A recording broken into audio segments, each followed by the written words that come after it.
kalau engkau merasakan sudah datang bisikan-bisikan syaitan itu, terasa gangguan-gangguan syaitan itu. Gangguan ini macam-macam. Kadang-kadang orang mentafsirkannya gangguan secara zahir. Sebetulnya itu jarang terjadi. Yang sering terjadi gangguan kepada batin kita. Hati kita pengen dikuasai, niat kita pengen dirusak, ibadah kita diganggu. Itu kalau zahir tiba-tiba kedengaran suara apa begitu jarang ya, kecuali mungkin kita tinggal di tengah-tengah hutan belantara ya bisa jadi.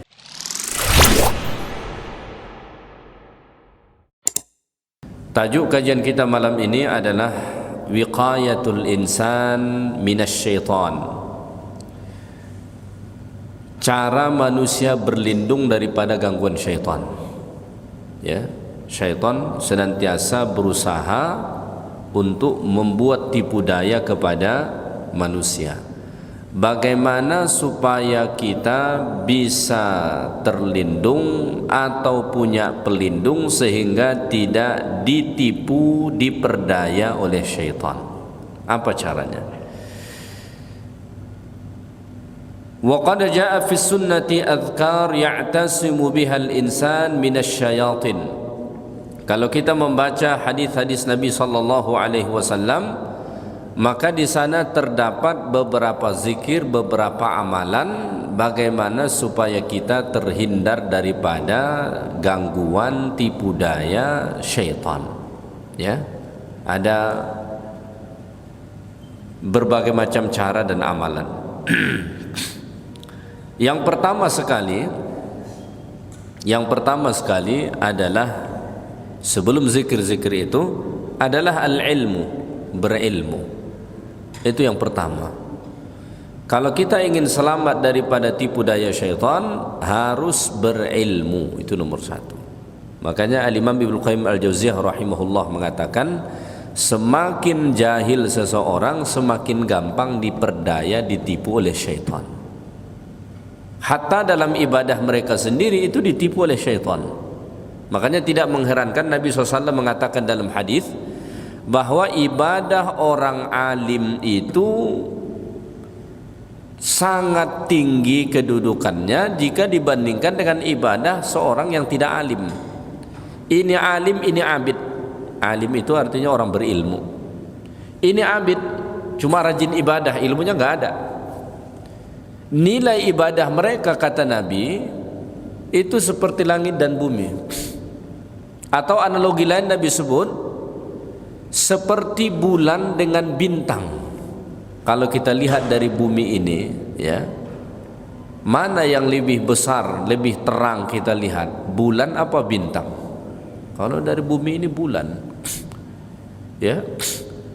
Bahkan dalam riwayat yang lain Nabi mengatakan, fadlul alimi 'alal 'abid ka fadli 'ala adana rajulin min ummati. Kelebihan orang alim ketimbang ahli ibadah tok enggak ada ilmunya seperti kelebihanku dengan umat yang paling rendah derajatnya dengan Nabi SAW. Nabi itu kan kedudukannya sangat tinggi. Itulah umpama orang alim. Sedangkan ahli ibadah tok enggak ada ilmunya, itu seperti umat yang paling rendah kedudukannya. Jauh sekali derajatnya dengan Rasulullah sallallahu alaihi wasallam. Maka untuk menghindari talbisul iblis, tipu daya iblis, nomor satu adalah berilmu. Ya, berilmu. Maka semakin berilmu seseorang, insya Allah makin kurang dia diperdaya oleh syaitan. Makin halus ilmu seseorang, makin kurang dia diperdaya oleh syaitan. Maka ilmu itu harus diperhalus. Ya, itu yang pertama. Maka dengan terus kita mengaji, belajar, menuntut ilmu, itu bagian daripada usaha kita untuk membebaskan diri kita daripada tipu daya syaitan. Yang kedua, al-isti'adzah billahi minal jin. Senantiasa baca isti'adzah. Isti'adzah artinya minta perlindungan kepada Allah. Ya. Syaitan ini, iblis ini, kata Allah Ta'ala, musuh yang kamu tak bisa melihat mereka sedangkan mereka bisa melihat kamu. Ya, min haitsu la tarawnahum, kamu nggak bisa melihat mereka. Sekarang ini ada syaitan, bahkan dalam diri kita ini ada syaitan.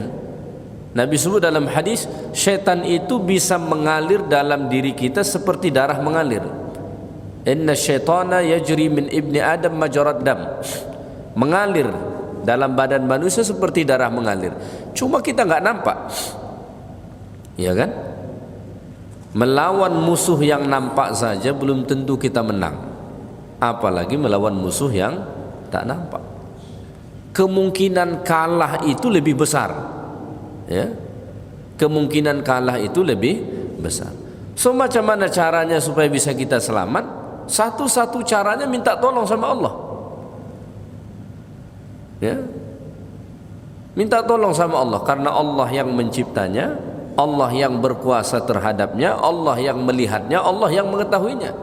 Kita bukan kita yang menciptanya, tak nampak kita, ya, tak bisa kita mengerti bahasanya, maka susah kita untuk melawannya. Maka isti'adzah, minta perlindungan kepada Allah. Allah Ta'ala berfirman dalam Al-Quran, wa imma yanzaghannaka minasy syaitani nazghun fasta'idz billahi minasy syaitanir rajim fasta'idz billahi innahu huwas samiul alim. Wa imma yanzaghannaka minasy syaitan, kalau engkau merasakan sudah datang bisikan-bisikan syaitan itu, terasa gangguan-gangguan syaitan itu. Gangguan ini macam-macam. Kadang-kadang orang mentafsirkannya gangguan secara zahir, sebetulnya itu jarang terjadi. Yang sering terjadi gangguan kepada batin kita. Hati kita pengen dikuasai, niat kita pengen dirusak, ibadah kita diganggu. Itu kalau zahir, tiba-tiba kedengaran suara apa begitu, jarang. Ya, kecuali mungkin kita tinggal di tengah-tengah hutan belantara, ya bisa jadi. Tapi kalau ini jaranglah diganggu oleh syaitan, ya. Kalau kamu sudah mulai merasakan ada gangguan dari syaitan ke hati kita, ke pikiran kita, bahkan ke fisik kita mungkin, fasta'idz billah, maka segera minta perlindungan kepada Allah. Segera isti'adzah, baca a'udzu billahi minasy syaithanir rajim. Atau isti'adzah yang lain, ada isti'adzah yang lain, a'udzu billahi samii'il alim minasy syaithanir rajim, boleh juga. Atau isti'adzah yang lain, a'udzu bikalimatillahi tammah, ya, boleh juga. Aku berlindung kepada Allah dengan kalimah-kalimahnya yang sempurna. Min kulli syaitanin wa hammah, bisa. Ya, segera isti'adzah kepada Allah Subhanahu wa taala, ya.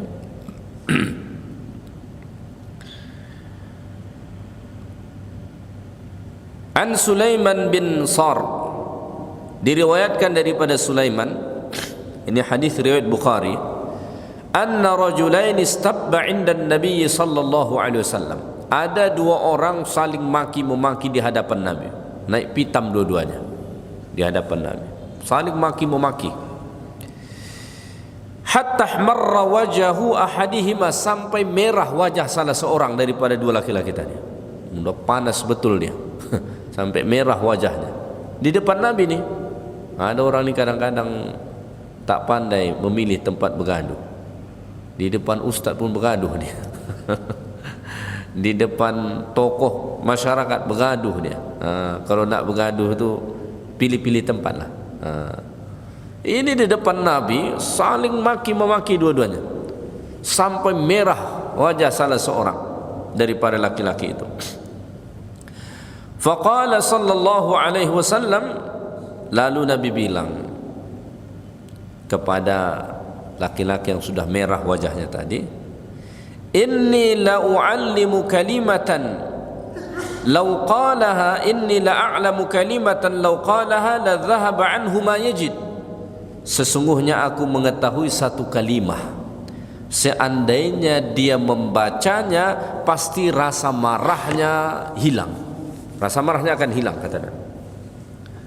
Apa kalimah itu?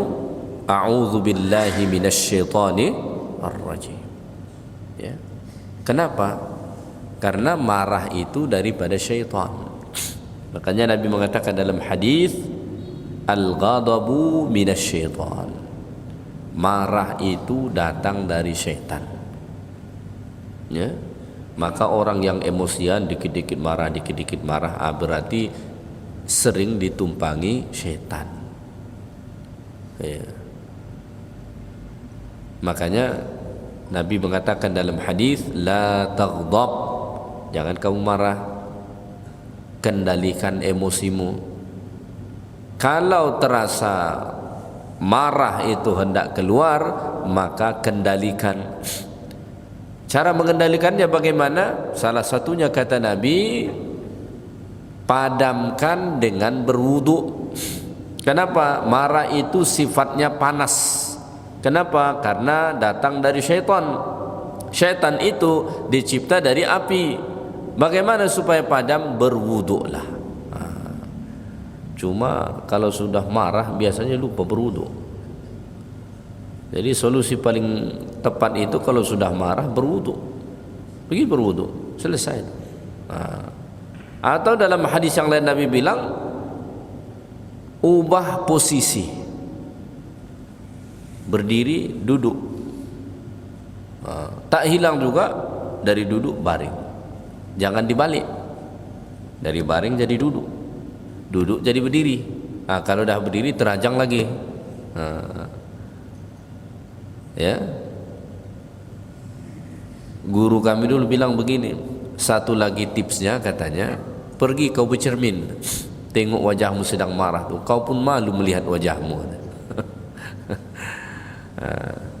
Tak mudah, tapi pahalanya besar. Ya, nampaknya sepele menahan marah tu, tapi pahalanya besar. Makanya sampai dalam hadis Nabi mengatakan, laisa syadidu bisur'ah. Orang yang kuat itu bukan orang yang bisa memukul musuhnya sampai jatuh, enggak. Walakinna syadid, tapi orang yang dikatakan kuat itu orang yang bisa menguasai dirinya, mengendalikan dirinya indal ghadab, saat dia marah. Marah betul ini. Tapi dia masih mampu mengendalikan diri. Itulah orang kuat. Bukan yang bisa memukul musuhnya jatuh, bukan yang bisa mengalahkan musuhnya di gelanggang, tapi orang yang bisa mengendalikan dirinya saat dia marah. Ya. Jadi itu cara yang pertama, baca a'udzubillahi minasyaitonir rajim. Ya. Sering-sering baca a'udzubillahi minasyaitonir rajim. Mungkin terasa ada datang bisikan gangguan, baca a'udzubillahi minasyaitonir rajim. Ya. Atau misalnya di rumah kita, ya kadang-kadang di rumah ini pun ada gangguan syaitan. Saya dulu pernah pengalaman pulang ke rumah, entah bau apa tiba-tiba menyengat baunya. Tak ada sesuatu yang kotor, yang busuk disimpan, tak ada. Di luar tak ada. Bukan kalau kita bukan baring kan kadang-kadang malam tuh bau limbah, ya kan? Bukan begitu. Di luar tak ada, tapi masuk tuh baunya aneh. Baca a'udzubillahi minasyaitonir rajim. Karena tidak menutup kemungkinan itu adalah gangguan yang datang daripada syaitan. Sering-sering baca a'udzubillah. Cuman itu, selain tadi berilmu, cara kedua yang paling efektif adalah minta perlindungan kepada Allah. Karena kita enggak nampak syaitan ini. Ya. Yang ketiga, caranya adalah qiraatul muawwidzatain, baca surah al-muawwidzatain. Mana surah al-muawwidzatain itu? Surah al-falaq dan suratu an-nas. Qul a'udzu birabbil falaq min syarri ma khalaq wa min syarri ghasiqin idza waqab wa min syarri an-naffatsati fil 'uqad wa min syarri hasidin idza hasad Qul a'udzu birabbin nas malikin nas ilahin nas min syarril waswasil khannas alladzi yuwaswisu fi sudurin nas minal jinnati wan nas. Sering-sering amalkan. Makanya surah Al-Falaq An-Nas itu salah satu surah yang sangat dianjurkan dibaca setiap hari, pagi dan petang. Ya. Zikir pagi dan petang itu salah satunya Al-Falaq An-Nas, termasuk Al-Ikhlas. Setiap selesai salat juga sangat dianjurkan. Cuma sangat jarang saya dengar diamalkan. Habis salat yang sering kita dengar dibaca itu Al-Fatihah. Kan? Allahumma antas salam wa minkas salam tabarakta rabbana wa ta'alaita ya dzal jalali wal ikram. Sering kita dengar, setelah itu yang dibaca surah Al-Fatihah. A'udzu billahi minasyaitonir rajim. Bismillahirrahmanirrahim. Alhamdulillah. Habis itu baru nanti ayatul kursi. Sebetulnya kalau kita mencarinya dalam hadis Nabi, tak ada dianjurkan baca Al-Fatihah setelah sholat. Tak ada. Justru yang ada Al-Ikhlas, Al-Falaq, An-Nas. Cuma ini jarang diamalkan. Yang kita dengar, orang yang tahu diamalkan, mungkin diamalkan sendiri. Ya, sangat dianjurkan. Kenapa? Karena salah satu fadilat daripada membaca surah Al-Falaq dan An-Nas itu menjadi pelindung daripada syaitan. Kalau bisa di rumah kita baca pagi dan petang, jangan tinggalkan, supaya rumah itu mudah-mudahan aman, tak banyak setannya. Ini kayak kerasukan setan semua satu rumah. Bapaknya macam kerasukan setan, maknya macam kerasukan setan, anaknya juga begitu. Berkumpul akhirnya setan di situ. Panas rumah itu, tak nyaman di situ. Makanya ada orang tak nyaman dia di rumah. Ya, sebagian orang pulang ke rumah tuh hanya untuk mengisi perut dan mengganti pakaian. Setelah itu lari lagi dia. Ya, si suami lari pergi ke kedai kopi dengan teman-temannya, bininya lari dengan teman-temannya, anaknya lari dengan teman-temannya. Kenapa? Tak nyaman rumah tuh. Kenapa tak nyaman? Ya mungkin saja karena di situ yang bertengger adalah syaitan. Maka sebagai kepala keluarga terutama pagi dan petang itu bacakan Al-Falaq An-Nas. Kalau mampu Al-Baqarah, tapi kan kepanjangan. Masa tiap hari Al-Baqarah pagi dan petang, waduh. Kering juga tenggorokan tuh belum habis juga kan. Al-Falaq An-Nas baca. Baca khusus di rumah kita, mudah-mudahan jauh syaitan-syaitan dari rumah kita. Ya. Di rumah kita itu bahkan yang nginep pun banyak syaitan. Makanya dalam hadis Nabi bilang, kalau kita masuk ke dalam rumah tak baca bismillah, syaitan ikut masuk. Makanya sebelum kita masuk ke rumah kita, selain mengucapkan salam, baca bismillah. Ya. Baca bismillah.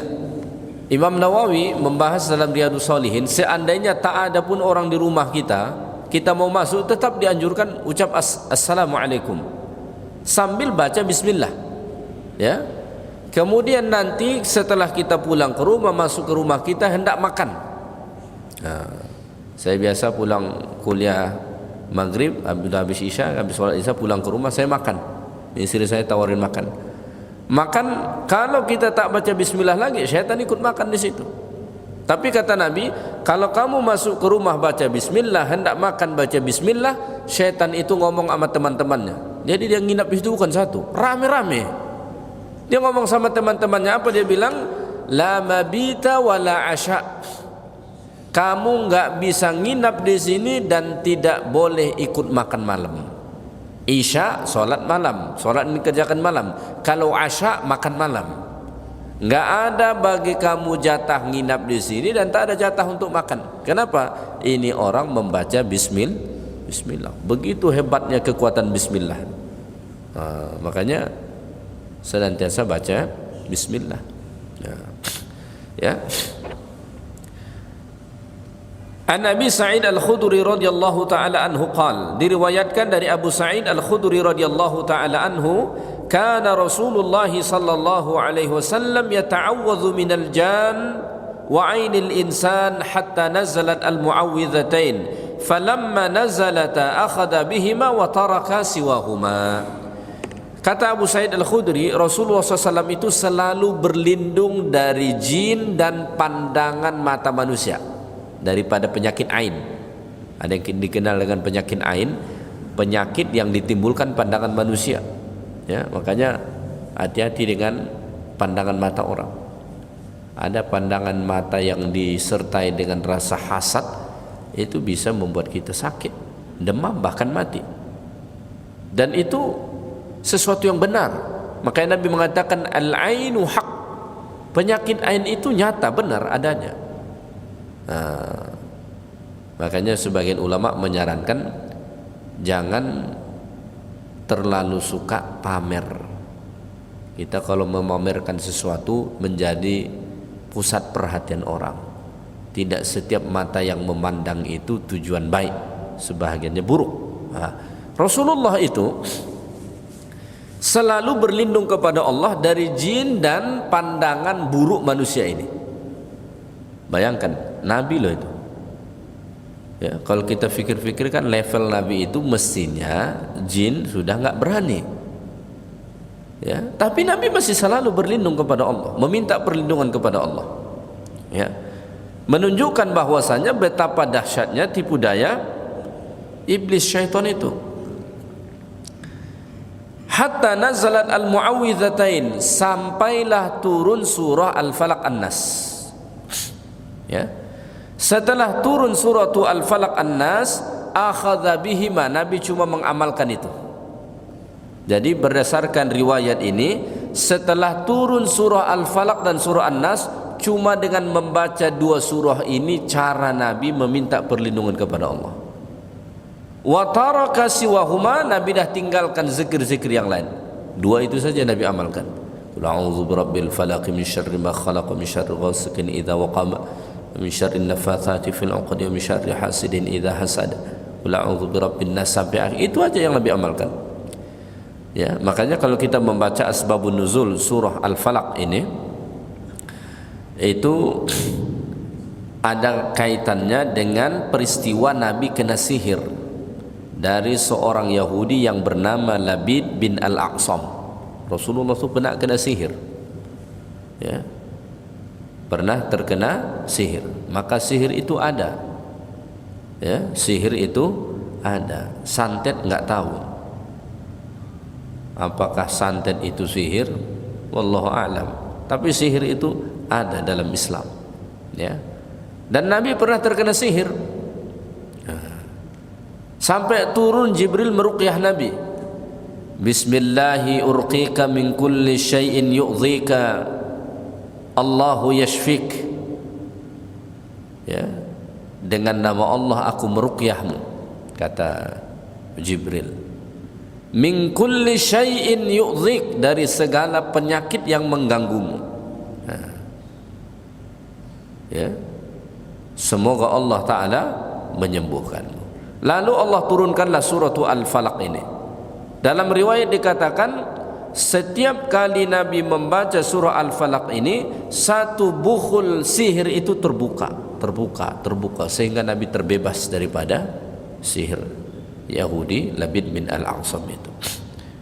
Tapi tidak dipungkiri sebagian ulama mengingkari itu. Sebagian ulama mengingkari riwayat bahwa Nabi pernah terkena sihir. Kenapa? Kata para ulama begini, itu bertentangan dengan ayat Allah. Dalam Quran Allah mengatakan wallahu ya'simuka minan nas, Allah Ta'ala melindungimu daripada manusia, daripada kejahatan manusia. Maka kata sebagian ulama itu enggak, tapi riwayat itu ada. Ya, riwayat itu ada. Dan sebetulnya tidak bertentangan dengan ayat tadi wallahu ya'simuka minan nas, Allah menjagamu daripada manusia, tidak bertentangan. Nabi terkena sihir, tapi setelah itu Allah Ta'ala jaga, Nabi sembuh kembali. Ya. Andai kata berdasarkan ayat itu kemudian ditolak peristiwa riwayat bahwa Nabi terkena sihir, berarti ditolak juga realita bahwasanya Rasulullah kena racun. Rasulullah itu kan kena racun. Saat pergi ke Khaybar, Nabi diracun di sana. Ya, setelah Nabi telan baru Nabi terasa, racun. Dan riwayat mengatakan salah satu sebab Nabi meninggal dunia kemudian itu masih sisa-sisa racun itu, semacam kambuh lagi. Lalu itu yang menyebabkan Rasulullah SAW meninggal dunia. Orang zaman dulu ada racunnya. Dia tidak pakai baygon, dia tidak pakai racun tikus dia. Ya, di kampung-kampung pedalaman tuh masih ada. Makanya dulu kita waktu di pondok kadang-kadang tuh kan pergi ke kampung-kampung pedalaman, ya dibawa, itu diajarin hati-hati makan di situ. Ada dulu sebagian guru kita bilang begini, sebelum makan buat tanganmu di atas piring itu dulu katanya.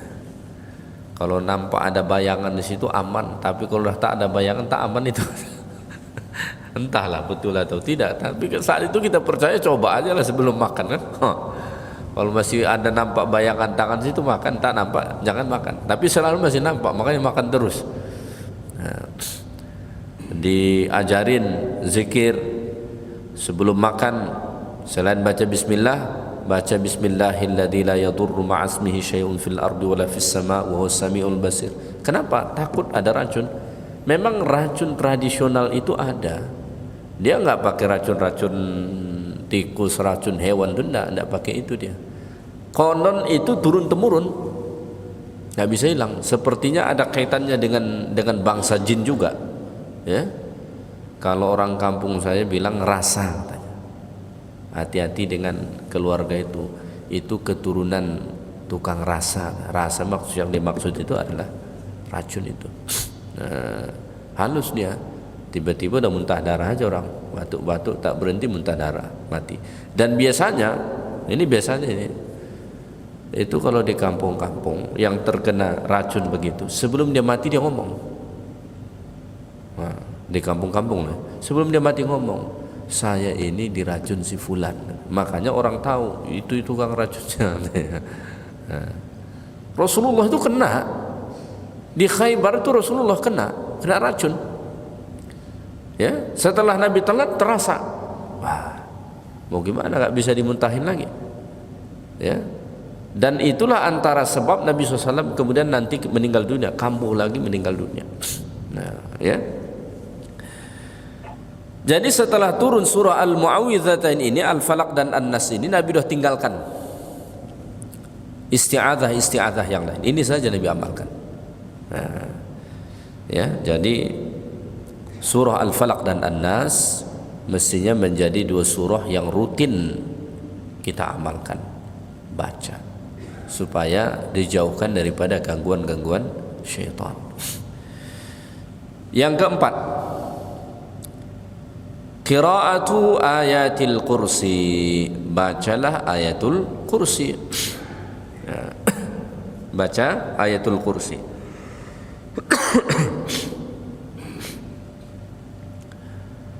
Diriwayatkan dalam Sahih Bukhari an Abi Hurairah radhiyallahu taala anhu qala, dari Abu Hurairah radhiyallahu taala anhu, beliau bercerita, wakkalani Rasulullah sallallahu alaihi wasallam bihifdzi zakati Ramadan. Rasulullah sallallahu alaihi wasallam mewakilkan aku atau menjadikan aku sebagai wakilnya untuk menjaga zakat Ramadan, zakat fitrah. Nabi suruh Abu Hurairah untuk menjaga zakat fitrah. Karena dulu zakat fitrah kan pakai gandum, pakai kurma, jadi banyak tumpukan makanan begitu. Beda dengan kita sekarang, kebanyakannya pakai duit begitu. Ya. Ya, itu ijtihad baru sebenarnya. Dalam mazhab Syafi'i tak ada pakai duit. Ya. Itu lebih kepada merujuk mazhab Hanafi. Cuma menimbang-nimbang zaman sekarang, rasanya duit itu lebih efektif, lebih tepat ketimbang beras. Tujuan zakat fitrah itu kan paling utamanya adalah bagaimana kita memberikan kebahagiaan kepada orang miskin menjelang lebaran. Itu tujuan utamanya. Makanya sebagian ulama itu mengatakan asnaf zakat fitrah itu cuma orang fakir miskin. Karena memang tujuannya itu. Kalau zakat mal nanti baru semua. Tujuannya bagaimana membahagiakan orang miskin di hari lebaran itu.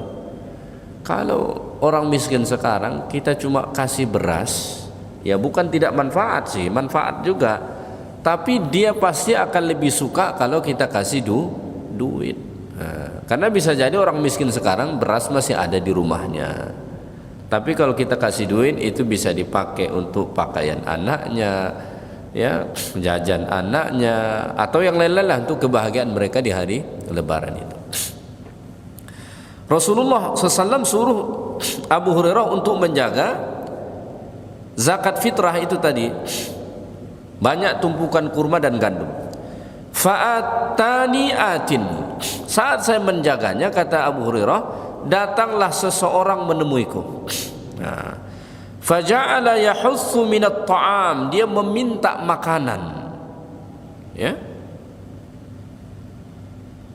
Lalu kemudian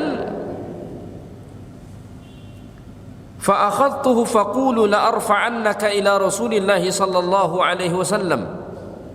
Lalu Abu Hurairah bilang, saya menahan dia, lalu saya berkata, kami akan beritahu dulu kepada Rasulullah. Karena Abu Hurairah tidak berani main ambil-ambil begitu saja lalu dikasih. Ya.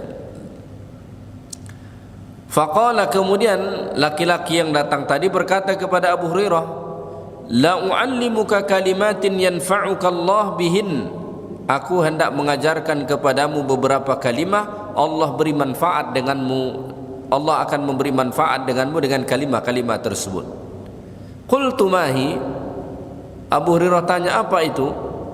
Qala, lalu laki-laki yang datang minta dikasih makan tadi bilang, idza awaita ila firashika faqra hadhil ayah. Kalau kamu pergi ke tempat tidurmu untuk tidur, maka bacalah ayat ini. Itulah ayatul kursi, Allahu la ilaha illa huwal hayyul qayyum. Hatta khatamal ayah, sampai habis ayat itu. Fa innahu la yazala 'alaika hafizun minallah. Kalau engkau lakukan itu, Allah akan senantiasa menjagamu. Wala yuqarribuka syaitan hatta tusbiha. Syaitan enggak akan mendekat kepadamu sampai pagi. Sebelum tidur, siapa yang mengamalkan ayatul kursi sampai pagi dijaga Allah, syaitan enggak berani mendekat. Ya. Boro-boro mengganggu, mendekat saja enggak berani dia. Ya. Kenapa? Sedang dalam penjagaan Allah. Jadi kalau seseorang tuh benar-benar lagi dijaga Allah, untuk mendekat saja orang enggak berani. Makanya kisah Ashabul Kahfi itu Allah Ta'ala sebut, seandainya kamu menyaksikan mereka saat tidur di dalam gua itu, engkau pasti akan pergi lari meninggalkan mereka. Wala muli'ta minhum ru'ba, hatimu dipenuhi rasa takut. Kenapa begitu? Karena Allah menjaga mereka, sehingga andai kata orang melihat mereka sedang tidur, pasti ketakutan dan akan pergi menjauh. Kalau kita pengen mendapatkan penjagaan Allah yang seumpama itu, sebelum tidur bacalah ayatul kursi. Syaitan boro-boro mengganggu, mendekat saja nggak bisa. Dia tengok kita baring itu takut dia, ya, nggak berani dia mendekat sampai pagi. Ya.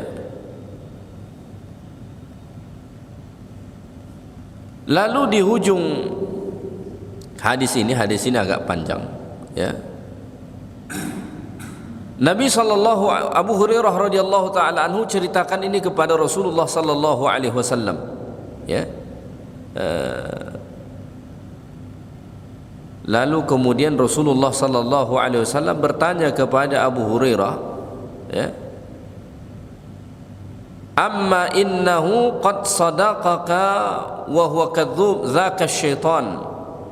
Kata Nabi, yang datang kepadamu itu sebetulnya adalah syaitan, jin. Maka jin itu bisa menyerupai manusia bentuknya.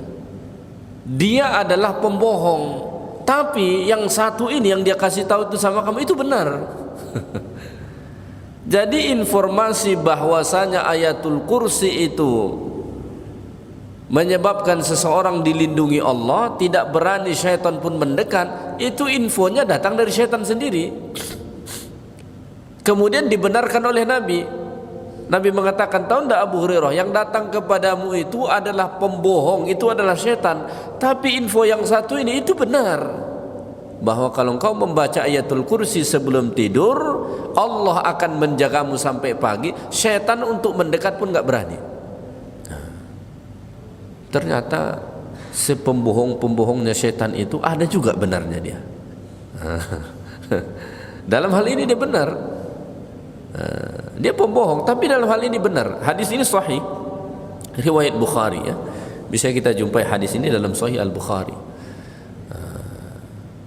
Jadi ini juga menjadi dalil bagi kita bahwasanya bagi kalangan jin ya, ayat mereka juga ayat Quran ya, tahu mereka Quran ini. Jadi baca ayatul kursi terutama sebelum tidur. Kenapa? Karena kejahatan yang datang dari syaitan dan juga sihir dan sebagainya itu lebih banyak terjadi di malam hari. Maka sebelum tidur baca ya. Kalau saat kita dalam kondisi terjaga begini, kita masih bisa berusaha untuk menjaga diri kita. Tapi kalau saat kita tidur, nggak ada, kita nggak tahu tentang diri kita pun. Maka satu-satunya yang kita harapkan adalah penjagaan dari Allah.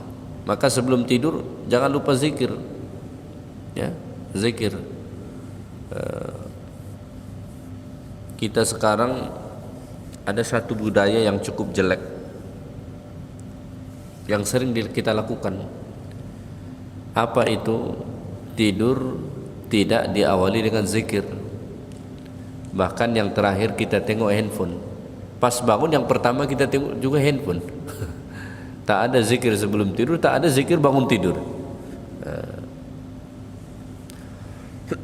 Padahal mestinya sebelum tidur fokuskan zikir, bangun tidur fokus zikir. Ya. Baik, yang kelima, bagaimana supaya bisa kita terlindung daripada syaitan?